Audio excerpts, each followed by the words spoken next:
Hello students, कैसे हैं आप सब लोग। उम्मीद करती हूँ सब अच्छे होंगे। मैं Meena Rana ICT virtual class में आपका स्वागत करती हूँ। स्टूडेंट्स, हम पढ़ रहे हैं क्लास 9 की हिंदी और क्षितिज भाग 1 से प्रीवियस लेक्चर में हमने एक चैप्टर पढ़ा था, सांवले सपनों की याद। इस चैप्टर में एक प्रसिद्ध जो बर्ड वॉचर हैं सलीम अली की कहानी, उनके जीवन की के बारे में और उनके जीवन की कुछ घटनाओं का यहाँ पर कि उन्होंने किस प्रकार से अपना पूरा जीवन पक्षियों को खोजने में और पक्षियों की सहायता करने में, उनकी देखभाल करने में अपना पूरा जीवन लगा दिया। कैसा उनका व्यक्तित्व था, ये सारी बातें हमने इस चैप्टर में पढ़ा। और आज की क्लास में इसी चैप्टर के प्रश्न उत्तर और इसके बाद हमारे जो उपभोक्तावाद के प्रश्न थे वो मैंने आपको होमवर्क दिए थे, लेकिन कुछ प्रश्न हम आज की क्लास में करेंगे। तो आइए पहले इस चैप्टर के प्रश्न करते हैं। तो पहला प्रश्न है कि किस घटना ने सलीम अली के जीवन की दिशा को बदल दिया और उन्हें पक्षी प्रेमी बना दिया। जैसा कि हमने आपको अभी बताया कि ये जो कहानी है ये है सलीम अली जी के बारे में, जिन्होंने बर्ड वॉचर थे वो, यानी कि वो पक्षियों को देखते थे, उनके बारे में वो जानकारी हासिल करते थे, उनके बारे में वो पढ़ा करते थे, उनके बारे में वो उनकी देखभाल के उपाय सोचा करते थे और पूरा जीवन उन्होंने इन्हीं के पीछे जो है व्यतीत कर दिया। तो ऐसा कौन सी घटना थी उनके बचपन की जिसकी वजह से वो पक्षियों को ही फिर जो है उनकी देखभाल, उनकी खोजबीन, उनको देखना, उनके बारे में अध्ययन करना, इन सब के बारे में उन्होंने सीखा। तो देखिए इनके जीवन में बचपन में क्या हुआ। तो सलीम अली के जीवन की जो दिशा को बदलने वाली घटना उनके बचपन से जुड़ी है, जब उनकी एयर गन से घायल होकर एक नीले कंठ की एक गौरैया गिर पड़ी थी। तो जब ये बहुत छोटे थे बचपन में, जब बच्चे खेला करते हैं एयर गन से, तो उस समय क्या हुआ, उनकी एयर गन से एक नीले कंठ की गौरैया जो है उसे चोट लगी और वो घायल होकर गिर गई। तो इस घटना ने उनको जो है पक्षियों के प्रति जो है क्या कर दिया, उनकी एक गहरी जिज्ञासा होगी, वो पक्षियों के बारे में जानने की उनकी गहरी जिज्ञासा उत्पन्न हुई। जिज्ञासा जानने की इच्छा होती है और वो जो है पक्षियों के प्रति उनका जो है एक अलग प्रकार का प्रेम जो है उनके मन में जागा। इसके बाद वह पक्षियों को समझने और उनकी देखभाल के लिए जुट गए। तो जब उन्होंने ये घटना इनके साथ हुई तो बस यही घटना थी, इसके बाद ये पक्षियों के बारे में पढ़ने लग गए, उनके बारे में जानकारी एकत्रित करने लग गए। तो इन्होंने जो है गहन अध्ययन किया पक्षियों के बारे में और उनकी देखभाल के लिए वो जुट गए। यही गौरैया उनकी खोज और शोध के नए नए रास्तों की प्रेरणा बनती रही। तो इस गौरैया के माध्यम से, यानी कि आप देखिए आपसे कोई गलती होती है और फिर आप क्या सोचते हैं, अरे मुझसे बहुत बड़ी गलती हो गई है। तो फिर उन्होंने जानना चाहा कि आखिर पक्षी जो है उनके बारे में कि कहाँ किस प्रकार से इनकी देखभाल की जाए, कैसे इनका संरक्षण किया जाए। तो पूरा जीवन ही जो है इस घटना ने उनके जीवन की जो है एक दिशा ही बदल दी। फिर उनके जीवन का एक ही लक्ष्य रह गया कि वो बस पक्षियों को ही क्या करें, उनके बारे में जाने, उनकी देखभाल करने के लिए वो उपाय ढूंढते थे। तो एक प्रसिद्ध जो है वो बर्ड वॉचर बने। चलिएगा इस प्रश्न का उत्तर लिखेंगे आप। तो किस घटना ने सलीम अली के जीवन की दिशा को बदल दिया और उन्हें पक्षी प्रेमी बना दिया।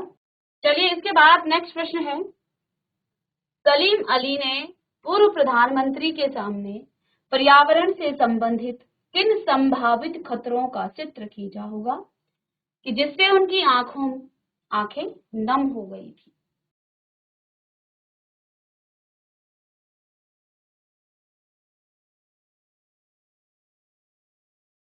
सलीम अली ने पूर्व प्रधानमंत्री चौधरी चरण सिंह के सामने पर्यावरण से संबंधित किन संभावित खतरों का चित्र खींचा होगा कि जिससे उनकी आंखें नम हो गई थी।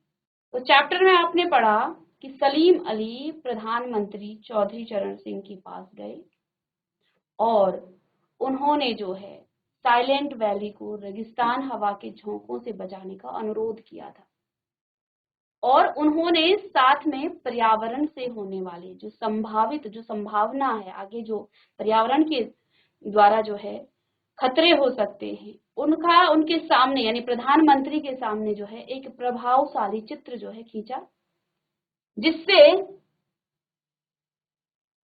अब यहाँ आपको पूछा कि उनकी आंखें नम क्यों हो गई, प्रधानमंत्री की आंखें नम क्यों हो गई थी। तो नम इसलिए होगी, तो उन्होंने इस प्रकार से उनके सामने जो है प्रस्तुत किया जिससे यह बताया गया होगा।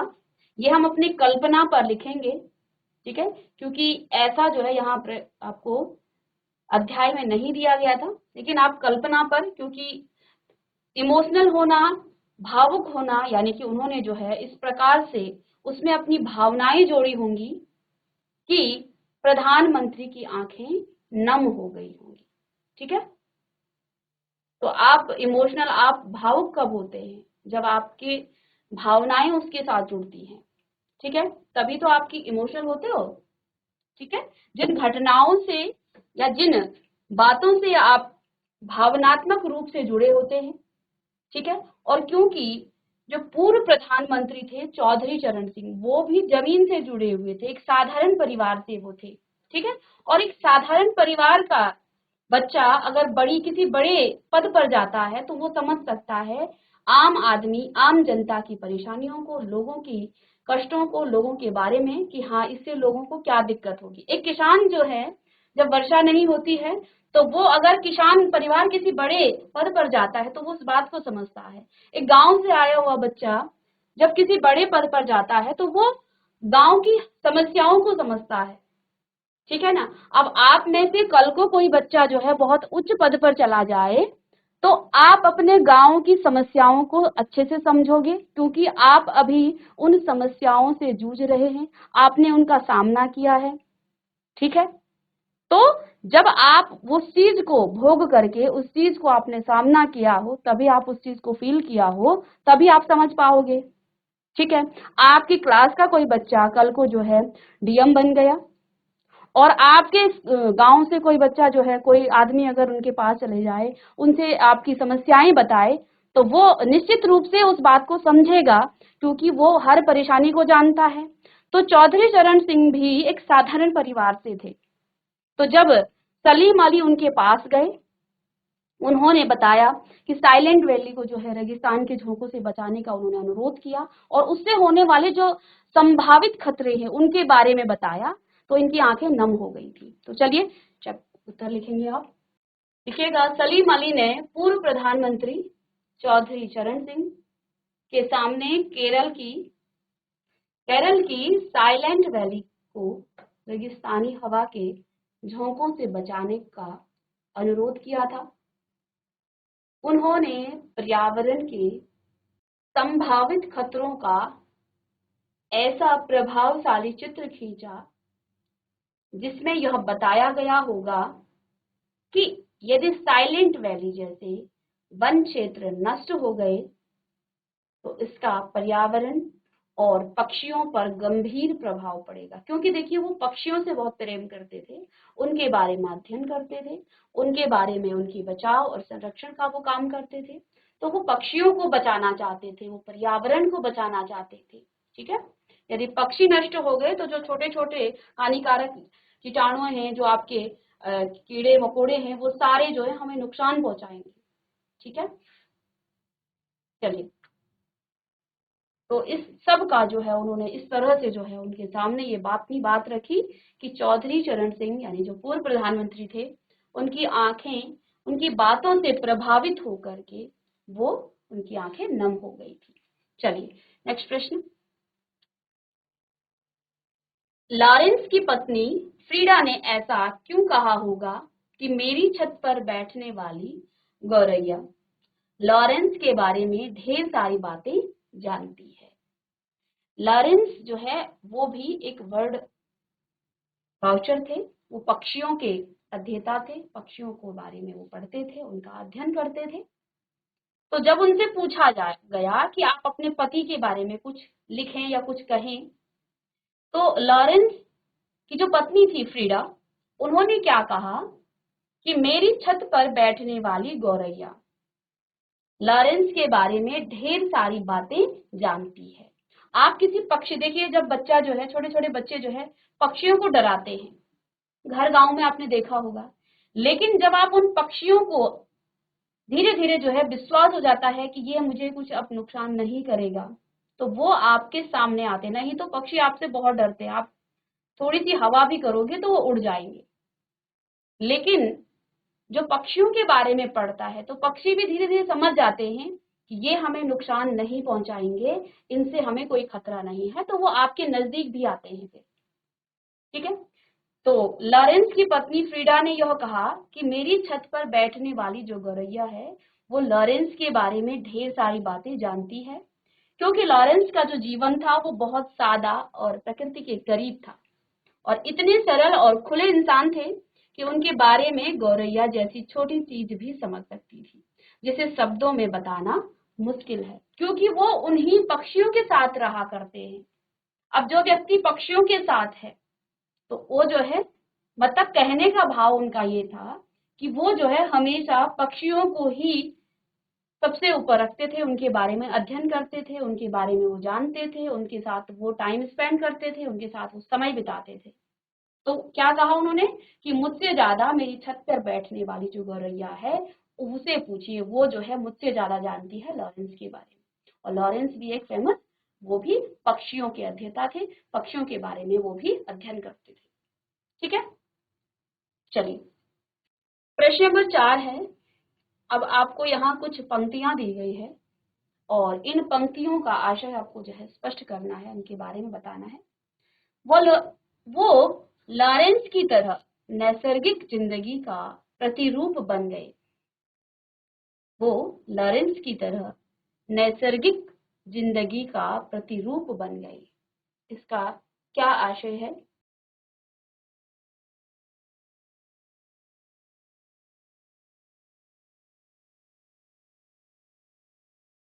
तो ये वाक्य जो है इस बात को स्पष्ट करता है, वो लॉरेंस की तरह नैसर्गिक जिंदगी का प्रतिरूप बन गए। वो किसके लिए? सलीम अली के लिए कहा गया है वो। ठीक है, तो एक शब्द, एक वाक्य यहाँ पर आया था, वो लॉरेंस की तरह, कि जैसे लॉरेंस ने जो है अपना पूरा जीवन जो है प्रकृति के साथ, नैसर्गिक यानी प्रकृति के लिए, तो जिस प्रकार से लॉरेंस ने अपनी पूरी जिंदगी प्रकृति के साथ जो है बिताया, प्रकृति में रहने वाले जो पशु पक्षी हैं उनके लिए जो है वो अध्ययन करते थे, उनके बारे में वो जानना चाहते थे, इसी प्रकार से सलीम अली का पूरा जीवन भी पूरी तरह से प्रकृति के साथ जुड़ा हुआ था, जैसे कि D.H. लॉरेंस था। चलिए, तो वो लॉरेंस की तरह नैसर्गिक जिंदगी का प्रतिरूप बन गए। यह वाक्य इस बात को स्पष्ट करता है कि सलीम अली का जीवन पूरी तरह से प्रकृति के साथ जुड़ा हुआ था, जैसे D.H. लॉरेंस का। तो ये भी जो है पक्षियों का अध्ययन करते थे, तो ऐसे ही सलीम अली ने भी, लेखक बताते हैं, जैसे D.H. लॉरेंस ने पूरा जीवन प्रकृति और पक्षियों के लिए अपना समर्पित कर दिया, ऐसे ही सलीम अली का पूरा जीवन भी नैसर्गिक जिंदगी का प्रतिरूप बन गया।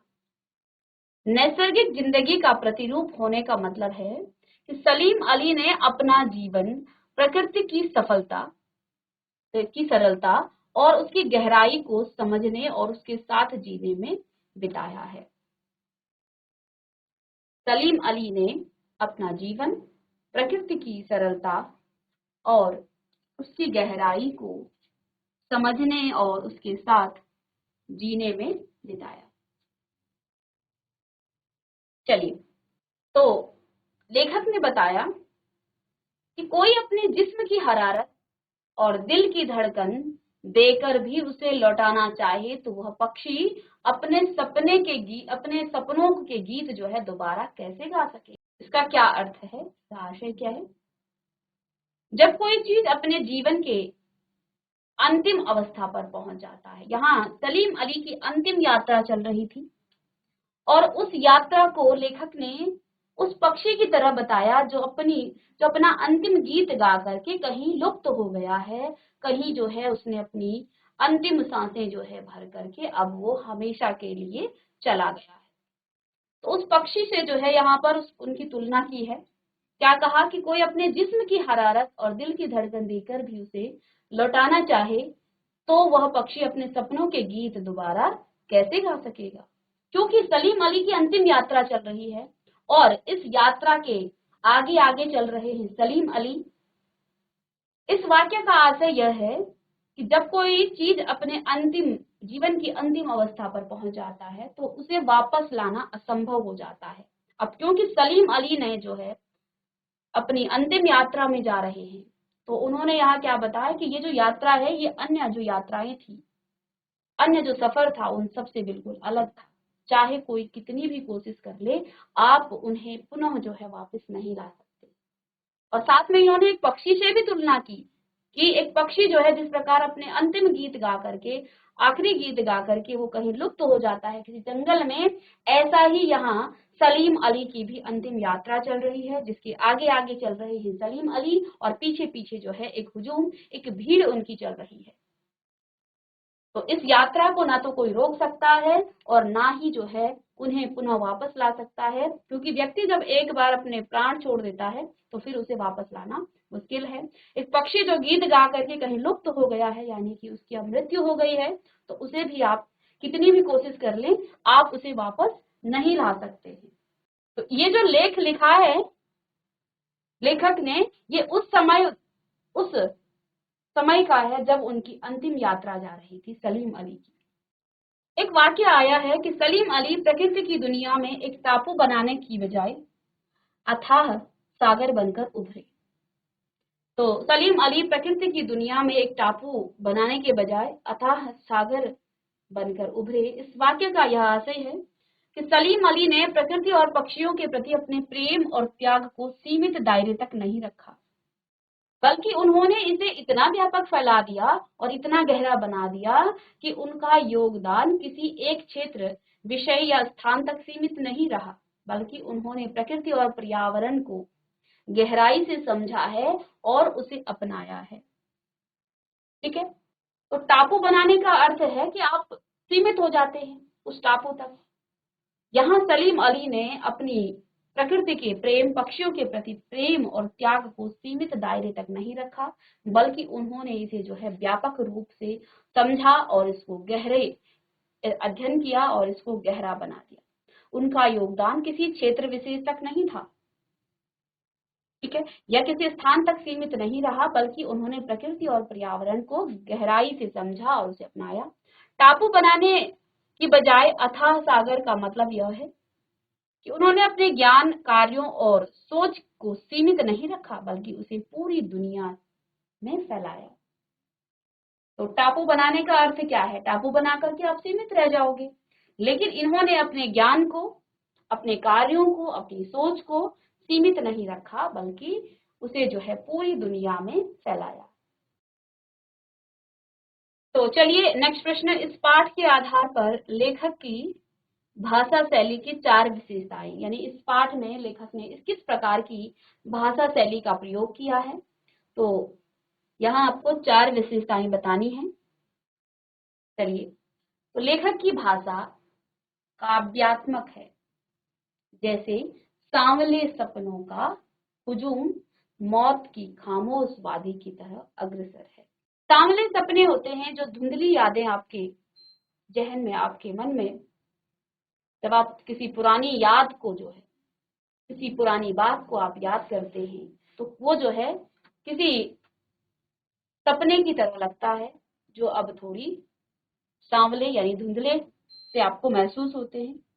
तो लेखक की जो भाषा है वो काव्यात्मक है, और जैसे यहाँ पर सांवले सपनों का हुजूम मौत की खामोश वादी की तरह जो है अग्रसर है। भाषा शैली इनकी भावनात्मक है, क्योंकि यहाँ एक व्यक्ति की अंतिम यात्रा जा रही है, एक ऐसे व्यक्ति की जिन्होंने अपना पूरा जीवन पक्षियों के अध्ययन में, पक्षियों की देखभाल में, उनकी खोज में पूरा जीवन व्यतीत कर दिया। जिन्होंने अपना जीवन, पूरा जीवन जो है समर्पित कर दिया पक्षियों को, उनकी अंतिम यात्रा चल रही है, इसलिए ये भावात्मक इसमें शैली है। जब तक वो नहीं लौटते, क्या उन्हें गया हुआ मान लिया जाए? मेरी आंखें नम हैं सलीम अली, तुम लौटोगे ना। क्योंकि अंतिम पंक्तियों में लेखक ने कहा कि जब तक वो नहीं लौटते, कौन? सलीम अली, क्या उन्हें गया हुआ मान लिया जाए? क्या ये मान लें कि वो चले गए हैं? मेरी आंखें नम हैं और सलीम अली तुम लौटोगे ना। तो वो पूछ रहे हैं किससे, सलीम अली से। दुखी होकर के एक भाव जो है सलीम अली के प्रति, एक भावात्मक जो है लगाव है लेखक का। भाषा में गहरा संदेश और जीवन दर्शन जो है प्रस्तुत किया गया है। जैसे जटिल प्राणियों के लिए सलीम अली हमेशा एक पहेली बने रहेंगे। भाषा में सामाजिक संदर्भ है, जैसे सलीम अली ने केरल की साइलेंट वैली को बचाने का अनुरोध किया तत्काल, जब उस समय के जो प्रधानमंत्री थे, पूर्व प्रधानमंत्री चौधरी चरण सिंह। ठीक है, चलिए तो इन 4 बिंदुओं को आप लिखिएगा। पहला, लेखक की भाषा काव्यात्मक है, जैसे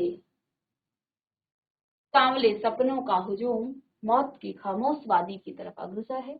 भाषा इनकी भावात्मक है। साथ में यहाँ उदाहरण भी दिया गया है। भाषा में जो है गहरा संदेश दिया गया है और जीवन दर्शन प्रस्तुत है। चलिए, साथ में सामाजिक संदर्भ भी इसमें है। इस पाठ में लेखक ने सलीम अली के व्यक्तित्व का जो चित्र खींचा है ना, उसे अपने शब्दों में लिखना है। जो बातें लेखक ने इस पूरे पाठ में बताया है, अपने शब्दों में आपको सलीम अली के बारे में बताना है। तो सलीम अली ने प्रकृति और पक्षियों के प्रति वो समर्पित रहे। तो देखिए, लेखक ने सलीम अली को एक समर्पित और प्रकृति प्रेमी व्यक्ति के रूप में चित्रित किया है। जैसा है मैं लेखक के बारे में, यहाँ लेखक ने हमें बताया सलीम अली के बारे में कि वो एक समर्पित प्रकृति के प्रति, पक्षियों के प्रति और प्रकृति प्रेमी व्यक्ति के रूप में चित्रित यहाँ पर किया गया है। वे पूरी तरह से पक्षियों और पर्यावरण की सुरक्षा के लिए समर्पित थे। उनका जीवन सरल था, सहज था और प्रकृति से गहरा जुड़ाव उनका था। अब आते हैं इस पाठ की जो शीर्षक है, सांवले सपनों की याद। इसकी सार्थकता पर आपको टिप्पणी करनी है कि क्या ये शीर्षक जो है उचित है। ठीक है, तो जैसा कि सांवले सपनों की याद शीर्षक की सार्थकता इस बात में है कि यह जीवन और मृत्यु के बीच के अंतर को दर्शाता है। सांवले सपने प्रकृति, पक्षियों और सलीम अली के जीवन के गहरे संबंधों का प्रतीक है और साथ में यह शीर्षक उनकी यात्रा और उनकी यादों को संजोने की भावना को व्यक्त करता है। इस अंतिम यात्रा के दौरान लेखक ने उनके जीवन की कुछ घटनाओं को, कुछ यादें जो है यहाँ पर हमारे सामने रखी हैं कि कैसे वो व्यक्ति थे। तो इस शीर्षक के माध्यम से यात्रा, उनकी जो उन्होंने यात्राएं की, उनकी जो यादें हैं, उन सबको संजोने की भावना को व्यक्त करता है। मौत के बाद भी उनका काम और समर्पण हमारे विचारों में जीवित रहता है। इस शीर्षक से उनके जीवन के अंतिम क्षणों की यादें जुड़ी हुई हैं, क्योंकि इनका अंतिम जो है यात्रा जा रही थी और उस समय लेखक इनके जीवन की घटनाओं को, इनके व्यक्तित्व के बारे में, इनके चरित्र के बारे में हमारे सामने प्रस्तुत कर रहे हैं। तो ये जो शीर्षक है, ये जो है सार्थक है और एक उचित जो है ये शीर्षक है। तो आप अपने शब्दों में लिख सकते हैं। क्लास 9 के बच्चे हैं तो आपको जो है इससे अच्छा भी आप जो है आंसर लिख सकते हैं। तो चलिएगा, रचना और अभिव्यक्ति पर प्रश्न है। प्रस्तुत पाठ सलीम अली की पर्यावरण के प्रति चिंता को भी व्यक्त करता है। पर्यावरण को बचाने के लिए आप कैसे योगदान दे सकते हैं, तो ये प्रश्न तो आप करेंगे, क्योंकि आप देखिए इस पर जो है आप 10 से 15 जो है आप बिंदु लिखेंगे कि आप पर्यावरण को बचाने के लिए क्या क्या आप प्रयास कर सकते हैं। ये आपके लिए होमवर्क रहेगा। ठीक है, और क्योंकि रचना और अभिव्यक्ति पर प्रश्न है तो आप जो है इस प्रश्न का उत्तर लिखेंगे कि पर्यावरण को बचाने के लिए, यानी पर्यावरण संरक्षण के लिए आपको क्या क्या जो है, आपका योगदान क्या क्या होना चाहिए। तो देखिए आपको क्या क्या करना है, ये आप जो है कुछ पॉइंट्स यहाँ से आप हिंट ले सकते हैं, बाकी आपको ये नहीं लिखना है, या इस 1-2 पॉइंट ये लिखेंगे, साथ में आपको कुछ और भी। तो पर्यावरण को बचाने के लिए सबसे पहला काम हमें जो है पर्यावरण का संरक्षण करना तब भी महत्वपूर्ण था, अभी भी महत्वपूर्ण है और आगे जो है भविष्य में भी हमें पर्यावरण को संरक्षित रखना चाहिए। नहीं तो मनुष्य और पक्षी, पशु पक्षी और इस पृथ्वी से जीवन का अंत हो जाएगा। ठीक है, तो ये पाठ सलीम अली की प्रकृति और पर्यावरण के प्रति गहरी चिंता को बताता है। वे हमेशा पक्षियों और पर्यावरण की रक्षा के लिए काम करते थे। हम भी अपने आसपास के पर्यावरण को बचाने के लिए छोटे छोटे कदम उठा सकते हैं, जैसे आप वृक्षारोपण कर सकते हैं, आप जल और ऊर्जा का संरक्षण कर सकते हैं, आप प्रदूषण को कम करने के लिए प्रयास करना। हमें कचरा फैलाने से बचना चाहिए, हमें कचरा नहीं करना चाहिए, पर्यावरण को प्रदूषित नहीं करना चाहिए, पर्यावरण को साफ सुथरा रखने में योगदान करना चाहिए। इस सरल उपायों से हम पर्यावरण को बचाने में मदद कर सकते हैं। साथ में आप पॉइंट्स में लिखिएगा, बिंदुओं में। और चलिए कुछ और प्रश्न। अपने घर या विद्यालय के नजदीक आपको अक्सर किसी पक्षी को देखने का मौका मिलता होगा। उस पक्षी का नाम, भोजन खाने का तरीका, रहने की जगह और अन्य पक्षियों के से संबंध आदि के आधार पर एक चित्रात्मक वर्णन आप जो है यहाँ पर तैयार करें। तो ये प्रश्न बेटा आप सभी का होगा, आप स्वयं इसे करें। आपके घर में या आप कहीं भी जाते हो, या आप जंगल जाते हो, या आप स्कूल में आते हो, कभी ना कभी आपको कोई ना कोई पक्षी तो दिखती ही होगी। लेकिन देखो, प्रकृति हमारे चारों तरफ है, पर्यावरण में बहुत सारे पक्षी हैं, पशु हैं, हम उनकी तरफ ध्यान नहीं देते हैं। लेकिन अब आपको ये पाठ पढ़ने के बाद किसी एक ऐसे पक्षी के बारे में आपको उसका नाम लिखना है, उसका भोजन की वो भोजन में क्या खाता है, उसके खाने का तरीका क्या है, उसके रहने की जगह क्या है, और अन्य पक्षियों से उसका संबंध आदि के आधार पर जो है आपको यहाँ पर एक विवरण तैयार करना है। और यदि आप एक पक्षी के बारे में भी जानेंगे तो देखना, आप प्रकृति के प्रति धीरे धीरे आपकी रुचि बढ़ेगी। ठीक है, तो आप जो है किसी एक पक्षी के बारे में लिखिएगा, उसका नाम लिखिए, उसके बारे में। अब ये नहीं एक बच्चे ने लिखा और दूसरा बच्चा उसी से जो है, तूने क्या लिखा और उसी में जो है दूसरे ने भी वही और पूरी क्लास ने वही। अलग अलग पक्षियों के बारे में हो सकता है दो चार बच्चों को जो है एक जैसे पक्षी दिखे, तो अलग अलग तरह के पक्षियों के बारे में आप लिखें कि वो कौन सा भोजन करता है, वो पक्षी कहाँ रहता है, उसके खाने का तरीका क्या है, उसका नाम क्या है, उसके जो है अन्य पक्षियों से क्या संबंध है। तो अब ये एक दिन का काम तो है नहीं, आप धीरे धीरे उसे ऑब्जर्व करेंगे, उसे देखेंगे, उसको कहाँ उड़ता है, वो सुबह कहाँ जाती है, शाम। तो ऐसा पक्षी आप जब ऑब्जर्व करेंगे, जब आप देखेंगे उनको ध्यान से, उनके बारे में जानने की आपकी जिज्ञासा होगी, तभी आप जान पाएंगे। ठीक है, अन्यथा हमारे चारों तरफ जो है अनेकों जो है पक्षियां उड़ती हैं, रहती हैं, हम उनके बारे में कभी भी ना तो जानना चाहते हैं और ना ही हम जानते हैं। तो ये काम आप अब इस चैप्टर पढ़ने के बाद आप करेंगे। ठीक है, तो जैसे पक्षी का नाम इस तरह से लिखना है आपको, अब हो तो कुछ और भी सकता है, तो ये एक तरीका है लिखने का। जैसे यहाँ कबूतर का नाम, ठीक है, भोजन, कबूतर मुख्य रूप से अनाज खाता है। आजकल आप देखेंगे घर गाँव में अनाज रखा रहता है तो कबूतर सारा खा जाता है, फल खाते हैं, वो बीज खाते हैं, और कभी कभी ये छोटे छोटे कीड़े भी खा सकते हैं। खाने का तरीका, ये कबूतर जो है जमीन पर या इमारतों के आसपास अपना भोजन ढूंढते हैं, वे बीजों को चोंच से चुगते हैं और धीरे धीरे खाते हैं। ये तो एक जो है आपको आइडिया के लिए ये बताया गया है, बाकी आप अन्य पक्षियों के बारे में लिखें, ये आपको नहीं लिखना है।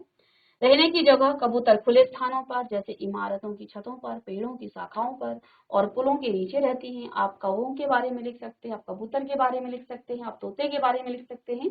तो कोई भी एक पक्षी होगा उसके बारे में आपको इस तरह से लिखना है।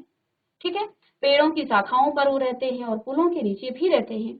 अपनी बस्ती ऊंची जगह पर बनाते हैं ताकि उन्हें शिकारियों से बचाव मिल सके। ठीक है, और अन्य पक्षियों से इसका कबूतर का क्या संबंध होता है?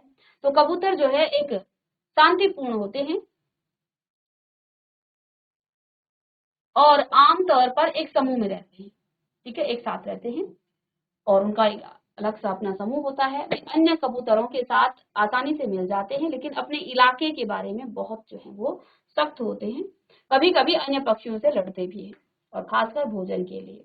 ठीक है, तो ये जो है आपके कुछ प्रश्न थे। अब जैसे आपके गद्यांश भी आते हैं, तो गद्यांश पर आधारित हम नेक्स्ट लेक्चर में जो है इसके प्रश्न करेंगे। तो ये आपके होमवर्क है। ठीक है, तो आपको एक तो सलीम अली के बारे में बताना है, और साथ में आपको एक एक पक्षी के बारे में, जैसे हमने यहाँ कबूतर के बारे में लिखा था, पूरा इसी तरह से आपको अन्य पक्षियों के बारे में अन्य बच्चों ने जो है, अलग अलग बच्चों ने अलग अलग पक्षियों के बारे में बताना है। और आपको ये चीजें ऑब्जर्व करनी है, उनको देखना है, उनके बारे में आपको जानना है, और ये आप स्वयं करेंगे, किसी से पूछेंगे नहीं, बस देखेंगे और देखी हुई चीज ही आप जो है लिखेंगे। ठीक है, तो तो मिलते हैं नेक्स्ट लेक्चर में, तब तक के लिए thank you and have a nice day.